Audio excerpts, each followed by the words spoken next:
2020 yılı 23 noyabr döşenbe, bugünkü zaman naqshi muzika sanatimizning hayotiy kuch berib kelayotgan mo'l hosillik ijodkor, töhfikor ustoz sanatkor, atoqli kompozitor, dangliq naqshchi san'at arbobi Mahmud Sulaymon yurak kesili bilan vaqtsiz olamdan o'tdi. Mahmud Sulaymon 1968 yılı azizani Qashqarda tug'ilgan.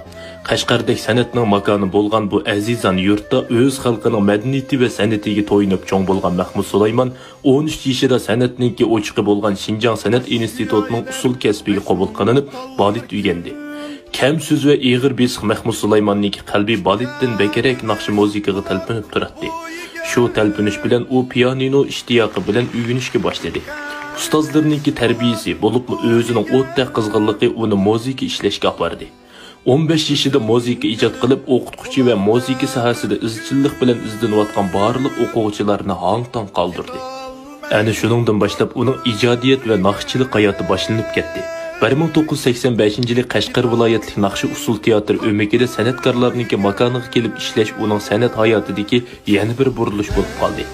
U marhum kompozitor Tursun Qodir qatorliq san'atkorlarning qaytir qilib o'rgandi. U yana buninglik bilan to'xtab qolmay, xalq naqshi musiqalari bilan sistemalik pishiq tonishib chiqdi.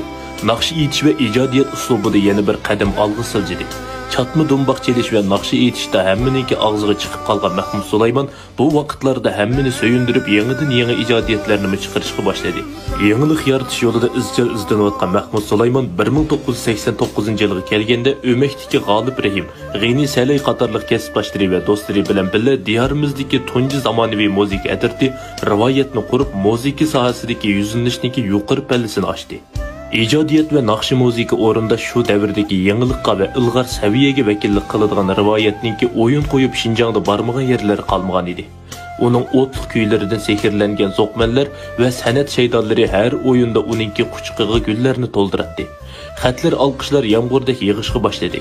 Uningki bu ko'rishish uchun kelganlarniki o'jirda uzoqdan uzoq saf bo'lib tuzilib ketadi. 1990 yılı nəşrdən çıqqan Salam dostlar, 1993 yılı nəşrdən çıqqan Mening Yulduzum, 1996 yılı nəşrdən çıqqan Seni Dedim namlı qaplıq ünalğuları bütün Xinjiang miqyasida zo'r ta'sir qo'zg'ab, naqshilari keng ko'lamda nihoyatda moda bo'lib, Mahmud Sulaymon qizg'inligini paydo qilgan edi. Asosan degidek o'z ijodiyatlari bilan to'lgan bu lentalar naqshlar ijodiyat, muzika va o'rinlash jihatlarida bo'lsin, yuqori saviya yaratib, bugungi zamonaviy Uyg'ur ommabop naqshi muzika sohasida vakillik asarlardan bo'lib qoldi.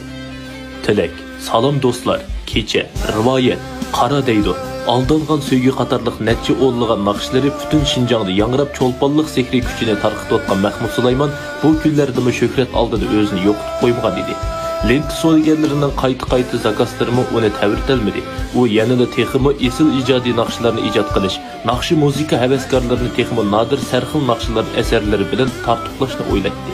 Mahmud Sulaymon 1985 yildan boshlab 500 dan ortiq naqshi muzika, televiziya teatr muzikasi va simfonik asarlarni yozgan ham o'rinlagan, mamlakat ichi va chet ellarda nurg'unlagan cho'ng tutki konsertlar qatnashib, har millat xalqining olqishiga erishgan nurg'unlagan asarlari oltin mukofotlarga erishgan. Mahmud Sulaymon Xinjiang san'at yurti naqshi usul o'mikining davlat birinchi darajaga artisti, dangliq naqshchi, kompozitor, yangi zamon hammabop naqshi muzika san'atining boshlamchisi, sarkardasi. Mahmud Sulaymon 52 yillik hayotida soni ko'p, sufti dilga yaqar ijodiyatlari va o'lmas o'tliq naqsh sadolari bilan qalb to'rimizdan o'rin olib, dil torimizni chekib kelayotgan töhfikor san'atkor ustozi, munavvar kompozitor va sapoliq san'at arbobi edi. Merhumninki nomi san'at tarixida mangu yodlanadi. Uning naqshlari, ijodiyatlari mangu yangraydi. 快手，拥抱每一种生活。